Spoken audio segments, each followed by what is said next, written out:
Tonight, our special transmission as Canada suspends 30 arms sales permits to Israel. Assalamu alaikum and good evening.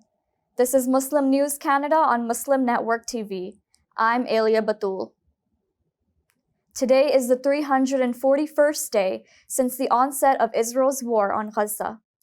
In the past 24 hours, Israeli forces have killed 27 Palestinians across the Gaza Strip. A devastating attack on a building in Khan Yunis has killed 13 civilians. A fisherman was killed by Israeli naval fire at Al-Mawasi.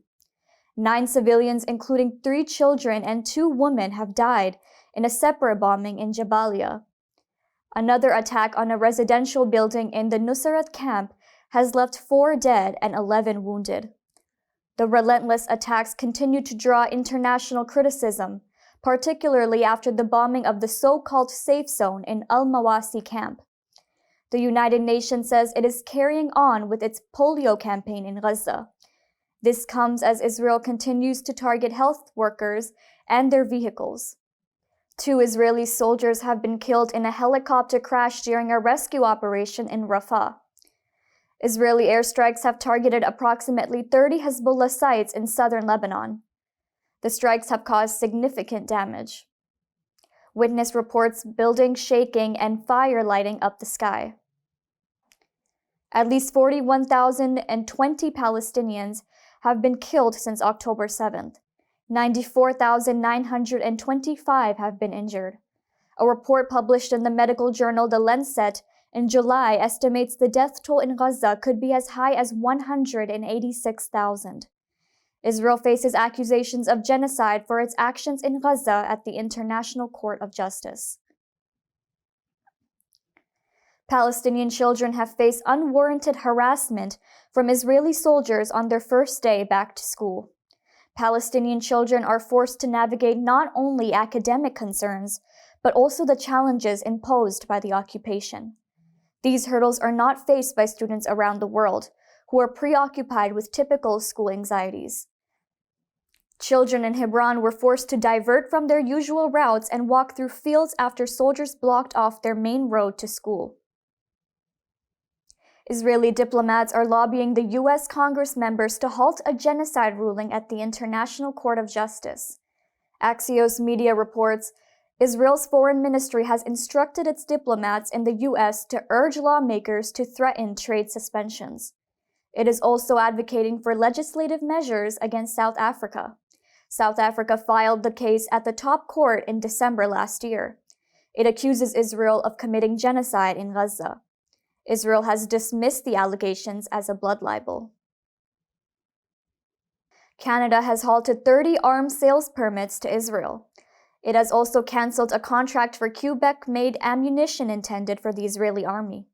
Foreign Affairs Minister Melanie Joly says no Canadian ammunition produced by General Dynamics will be sold or shipped to other countries for resale to Israel. Joly says Canada's policy strictly forbids any local arms from reaching Gaza, irrespective of the route or intermediary involved. This decision has been praised by the National Council of Canadian Muslims. The advocacy group applauds the clear stance against any loopholes in arms sales. However, the Center for Israel and Jewish Affairs criticizes the move as a disturbing shift in Canadian policy.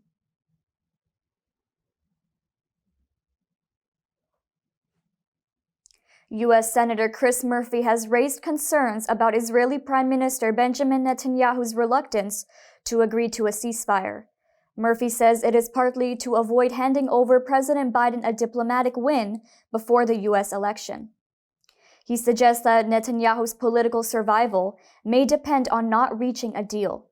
He points out that Netanyahu's coalition partners oppose any deal that includes releasing Palestinian prisoners. Murphy says that Netanyahu might prefer a Trump presidency over a Biden administration. He says it could better serve his political interests. India's Supreme Court has dismissed a plea to halt military exports to Israel. Human rights activists have urged the court to intervene. They raised concerns over India's potential complicity in alleged war crimes. The petition noted that 3 Indian arms manufacturing companies have been granted licenses for export to Israel. The court has ruled the plea lacks jurisdiction. It says the authority to direct government policies on such matters rests with the union government. The ruling says halting exports could breach international contracts and could jeopardize the financial stability of Indian companies. India's defense ties with Israel have strengthened significantly, making it the largest purchaser of Israeli weapons. Despite global calls for an arms embargo on Israel, India has refrained from such measures. The United Arab Emirates and Jordan have signed a deal to construct a $2.3 billion freight railway connecting the Dead Sea to the Red Sea. This project is spearheaded by Etihad Rail. The railway will span over 360 kilometers. It aims to enhance mineral production and trade. It will link Jordan's phosphate and potash mines in El Shadia and Ghor El Safi to the Aqaba port. The construction will start in 2026 and is expected to end in 2030.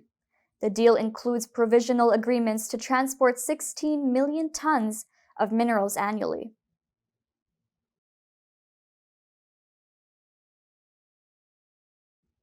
That's all from our Toronto studios. Thank you for watching Muslim News Canada. We are a community channel dedicated to bringing you stories you can trust. Please like, share, and subscribe to our content. You can also comment to let us know what you think of our coverage. You can donate now by visiting muslimnetwork.tv/donate. For more content, keep watching Muslim Network TV.